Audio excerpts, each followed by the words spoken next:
అదే RTV app వార్తల్ని క్షణాల్లో చదివే అవకాశం ఉంటుంది. ఒక న్యూస్ పేపర్, ఒక టెలివిజన్ ఛానల్ మీ చేతుల్లో ఎప్పుడూ ఉంటాయి. నమస్కారం అండి.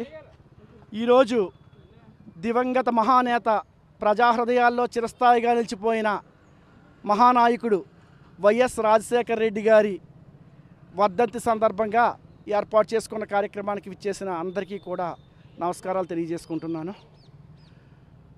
వైఎస్ రాజశేఖర రెడ్డి అంటే ప్రజా హృదయాల్లో ఒక చెరగని ముద్ర, రైతు హృదయాల్లో మర్చిపోలేని ఇలవేల్పు, ఆడబిడ్డల జీవితాల్ని మార్చిన ఒక మహనీయుడు.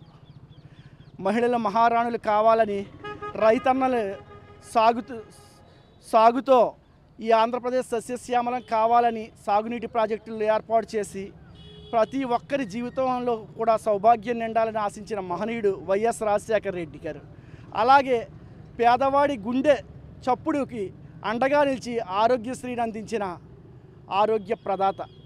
అటువంటి మహనీయుడి ఈరోజు మనకు దూరమై చాలా దురదృష్టకరమైన రోజు. నిజం చెప్పాలంటే ఆ రోజు 15 సంవత్సరాల క్రితం ఇదే రోజు నల్లమల అడవి నల్లత్రాచై ఆయన్ని కాటేసి మన ప్రజాహృదయాల నుంచి దూరంగా తీసుకెళ్ళిపోయినా కూడా ఎప్పుడూ కూడా రాజశేఖర రెడ్డి గారు కానీ, రాజశేఖర రెడ్డి గారి ఆశయాలు కానీ ప్రజల గుండెల్లో చిరస్థాయిగా ఉండిపోతాయని, ఆయన ఆశయానికి వైఎస్ఆర్ కాంగ్రెస్ పార్టీ కార్యకర్తలందరూ కూడా కృషి చేస్తామని, జయాపజయాలు ఎలా ఉన్నా కూడా మేమందరం కూడా జగన్మోహన్ రెడ్డి వెన్నంట నిలుస్తామని, ఆయన అడుగుజాడల్లో నడిచి మళ్ళీ వైఎస్ఆర్ కాంగ్రెస్ పార్టీని బలోపేతం చేసి దివంగత మహానేత వైఎస్ రాజశేఖర రెడ్డి గారి ఆశయాలను ముందుకు కొనసాగిస్తామని తెలియజేసుకుంటున్నాను. మరిన్ని వీడియోస్ కోసం ఛానల్ ని సబ్స్క్రైబ్ చేయండి. లేటెస్ట్ అప్డేట్స్ కోసం వాట్సాప్ ఛానల్ ని ఫాలో చేయండి.